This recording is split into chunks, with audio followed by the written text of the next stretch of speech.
আসসালামু আলাইকুম। 20টি প্যারাগ্রাফ মাত্র একটি ফরম্যাট দিয়ে, মাত্র 10 লাইনে 20টি প্যারাগ্রাফের সমাধান। আর এই ধরনের ভিডিও পেতে আমার পেজটি ফলো করবে, চ্যানেলটি সাবস্ক্রাইব করবে। ভিডিওটা ভালো লাগলে তোমার বন্ধুদের সাথে শেয়ার করবে। চলো শুরু করি। দেখে নে 20টি প্যারাগ্রাফের মধ্যে কী কী আছে।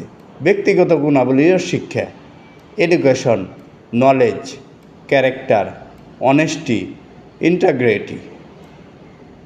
আচরণ ও শৃঙ্খলার মধ্যে আছে ডিসিপ্লিন, খুবই ইম্পর্টেন্ট, পাংচুয়ালিটি খুবই ইম্পর্টেন্ট, গুড ম্যানার্স, টলারেন্স খুবই ইম্পর্টেন্ট। পরিশ্রম ও মানসিক শক্তি প্যারাগ্রাফের মধ্যে কী কী আছে? হার্ডওয়ার্ক খুবই ইম্পর্টেন্ট, অধ্যবসায় খুবই ইম্পর্টেন্ট, ডিগনিটি অফ লেবার শ্রমের মর্যাদা, সেলফ রিলায়েন্স, কনফিডেন্স এটাও খুব ইম্পর্টেন্ট, মোরাল করেজ। সামাজিক ও জাতীয় চেতনার মধ্যে কী কী আছে?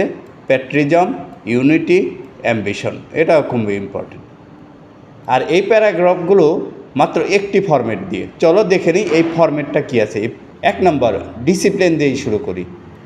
Discipline is one of the most Nobel and essential qualities in human life.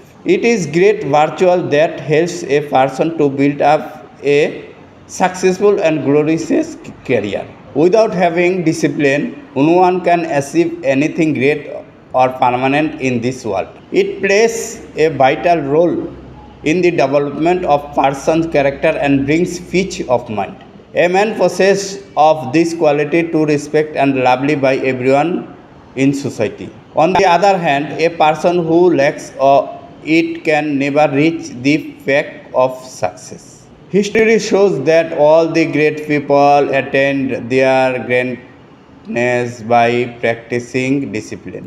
It is not inherent trait but can be developed through regular practice.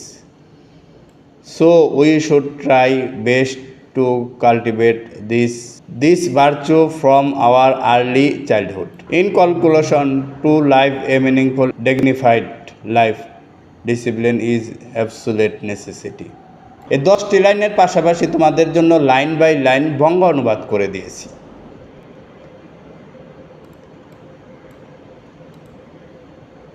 আর এই 10টি লাইনের নিচে বাংলা অনুবাদ করে দিয়েছি, যাতে তোমাদের এই পড়াগুলা মুখস্থ রাখতে খুবই সহজ হয়। আর সবচেয়ে বেশি আর ইম্পর্ট্যান্ট কথা হলো এই লাইন, তোমরা এই লাইনগুলো এইভাবে লাইন বাই লাইন লিখবে না, তোমরা একটি মাত্র প্যারাগ্রাফের মধ্যে লিখবে। আমি শুধু লাইন বাই লাইন লিখেছি এই কারণে যেন তোমাদের পড়তে এবং মুখস্থ রাখতে সুবিধা হয়।